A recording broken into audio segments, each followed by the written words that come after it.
कोने में डाटा सबसे कम समय में पहुंचाया जा सकता है। सेमीकंडक्टर यूनिट पर काम शुरू हो गया है। आईटी हब के साथ ही नवा रायपुर फार्मा हब के रूप में भी उभर रहा है। मेडिसिटी की पूरी तरह विकसित होने पर नवा रायपुर देश के सबसे महत्वपूर्ण मेडिकल हब में से एक होगा। छत्तीसगढ़ देश का दूसरा ऐसा राज्य है जहां जन विश्वास विधेयक लाकर हमने अनेक प्रावधानों को अपराध मुक्त कर दिया है। इससे उद्यमियों और कारोबारियों में उत्साह का माहौल है। नक्सलवाद के दंश ने बस्तर के विकास में काफी बाधा पहुंचाई। अब हमारे सामने बड़ी चुनौती यह है कि मिशन मोड पर विकास कार्य कर बस्तर को विकास की मुख्यधारा में शामिल किया जाए। हमने इसके लिए पूर्व में गंभीर रूप से नक्सल प्रभावित रहे गांवों में नियत नेला नार योजना शुरू की है। 69 सुरक्षा कैंपों के 10 किलोमीटर के दायरे में आने वाले 403 गांवों में इस योजना के तहत शासन के 17 विभागों की भागीदारी से 53 हितग्राही मूलक योजनाओं और 28 सामुदायिक सुविधाओं का क्रियान्वयन किया जा रहा है।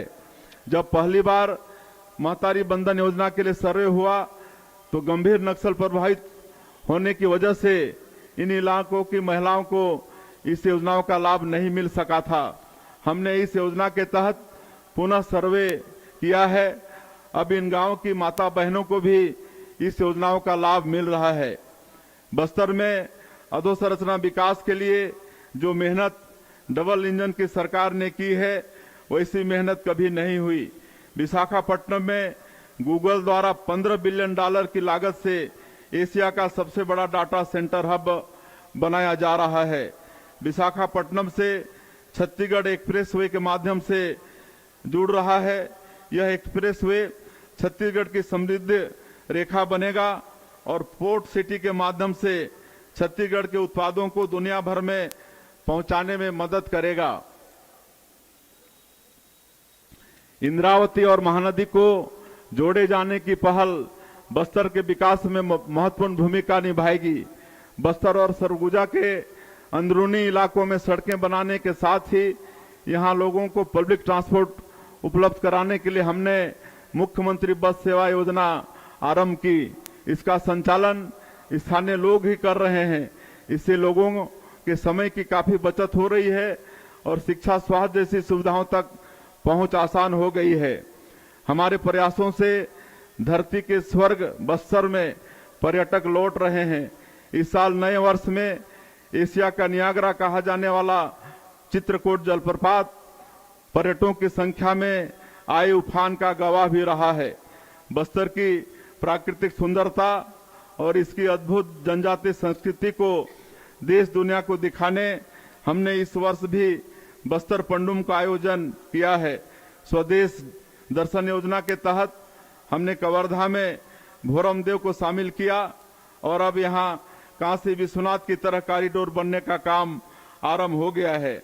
हमें इस बात की हार्दिक खुशी है कि बिलासपुर जिले का कोपरा जलाशय छत्तीसगढ़ का पहला रामसर साइट घोषित किया गया है। इससे जैव विविधता को सहेजने में मदद मिलेगी। संस्कृत की श्रेष्ठ कविता मेघदूत की प्रेरणा कालिदास को सरगुजा से मिली। सरगुजा संभाग धरती के सबसे सुंदर हिस्सों में से है। यहाँ पर्यटन को प्रोत्साहित करने हम काम कर रहे हैं। छत्तीसगढ़ का शिमला कहा जाने वाला मैनपाट में भी पर्यटकों की संख्या बढ़ी है। नई औद्योगिक नीति में पर्यटन को उद्योग का दर्जा देने और होम स्टे में निवेश पर आकर्षक प्रावधान देने का बेहतर नतीजा सामने आ रहा है। जसपुर में सबसे बड़े प्राकृतिक शिवलिंग मधेश्वर महादेव के दर्शन के लिए भी बड़ी संख्या में श्रद्धालु पहुंच रहे हैं। जसपुर का मयालय भी स्वदेश दर्शन योजना में शामिल हो गया है। रेल, सड़क और हवाई सेवाओं के विस्तार का असर सरगुजा संभाग के तेज विकास में नजर आ रहा है। यहाँ निवेश पर किए गए आकर्षक प्रावधानों के चलते तेजी से आर्थिक निवेश हो रहा है। शिक्षा और स्वास्थ्य से जुड़ी अधोसंरचना को भी हम बेहतर कर रहे हैं। जसपुर में मेडिकल कॉलेज की स्थापना के लिए 359 करोड़ रुपए स्वीकृत किए गए हैं। इसके साथ ही यहाँ 220 बिस्तर वाले अत्याधुनिक अस्पताल के निर्माण के लिए भी 32 करोड़ रुपए की मंजूरी दी गई है। नगरीय निकायों की सुंदरता एवं यहाँ बुनियादी सुविधाओं को सुनिश्चित करने हम मिशन मोड में काम कर रहे हैं। इसके अच्छे नतीजे सामने आए हैं।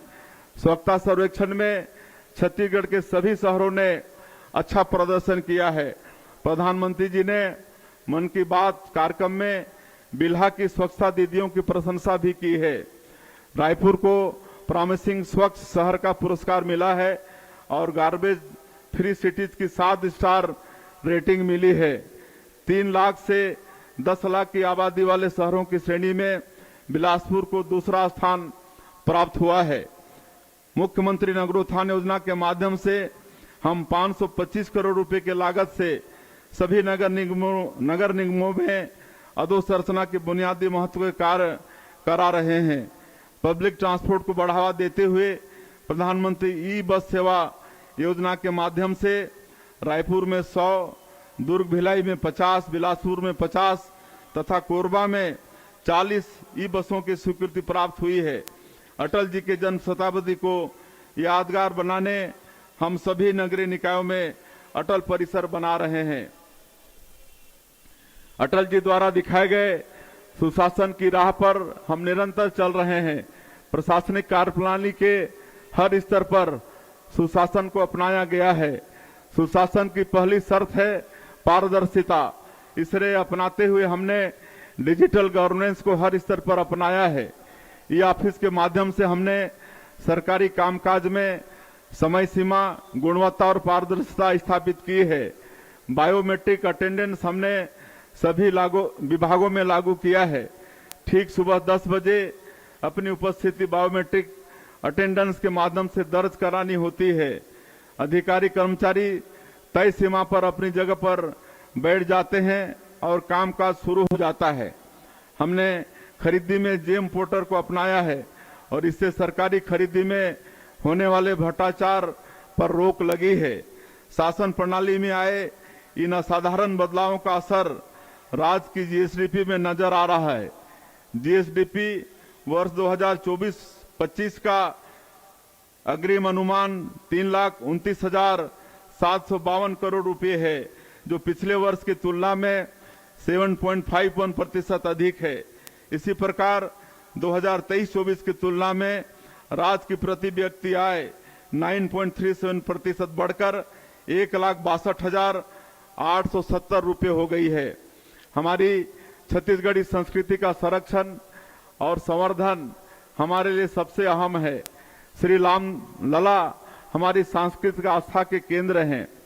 श्री राम लला अयोध्या धाम दर्शन योजना से अब तक 40,000 से अधिक श्रद्धालु प्रभु श्री राम के पुण्य दर्शन का लाभ ले चुके हैं। भारत भूमि विलक्षण है, जहां उत्तर, दक्षिण, पूरब, पश्चिम हर कोने में पुण्य स्थल मौजूद हैं। प्रदेशवासियों को इनके दर्शन कराने मुख्यमंत्री तीर्थ दर्शन योजना भी शुरू की गई है, जिसमें अब तक 5,000 श्रद्धालु तीर्थ स्थलों का दर्शन कर चुके हैं। अभी रायपुर साहित्य उत्सव का आयोजन हमने किया। इस आयोजन के माध्यम से हमने ज्ञानपीठ पुरस्कार प्राप्त स्वर्गीय श्री विनोद कुमार शुक्ल सहित दिग्गज साहित्यकारों की प्रेरणा को